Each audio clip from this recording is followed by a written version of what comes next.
151 थी। इस साल 251 लड़कियों का विवाह करवा रहे हो। फिर हमने पूछा लोगों से, क्योंकि आप तो बिजी थे, हम तो कोने में सबसे बैठे खबर निकाल रहे थे, तो किसी ने हमसे कहा कि महाराज जी की बहन की जब शादी हुई थी तो बड़ी गरीबी में हुई थी, उसके दुख में वो कर रहे थे। बाहर आपके विरोधी कहते हैं कि ये प्रचार प्रसार का तरीका है, जैसे नेता लोग करते हैं। क्यों 251 कन्याओं की शादी करवा रहे हो आप? देखिए, हमको राजनेता बनना नहीं, तो प्रचार प्रसार की जरूरत नहीं। जो महिमा लोगों तक बालाजी ने पहुंचवाई वो पहुंच चुकी है। जितनी हो सकती है वो पहुंच चुकी है, जैसे हो सकती है वैसे पहुंच चुकी है। देश के क्या बड़े क्या छोटे, सबकी निष्ठा और श्रद्धा बालाजी के प्रति है, और वो पहुंचते हैं और आते भी हैं। तो इसकी हमें लगता कि ये प्रयोग उसके लिए तो नहीं हो सकता।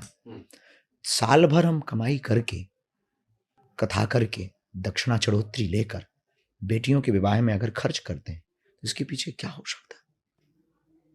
क्या सोच है इसके पीछे आपकी? वही हम दुनिया को बताना चाह रहे हैं कि भारत के मंदिरों की दान पेटियों से आने वाली चढ़ोतरी से गरीबों की बेटियों का अगर घर बसाया जाने लगे, हिंदुओं के चढ़ावा से हिंदुओं की बेटियों का घर बसाया जाने लगे, तो इस देश की अराजकता मिटेगी। इस देश का छुआछूत का भेदभाव का एक सबसे बड़ा कलंक मिटेगा। इस देश का सबसे बड़ा तख्ता आध्यात्मिक और स्पिरिचुअल हो जाएगा। इस देश के प्रत्येक वर्ग का व्यक्ति भगवान पर और दृढ़ता के साथ भरोसा करेगा। मंदिरों का चढ़ावा जो चढ़ा रहे उनको ही तो दे रहे।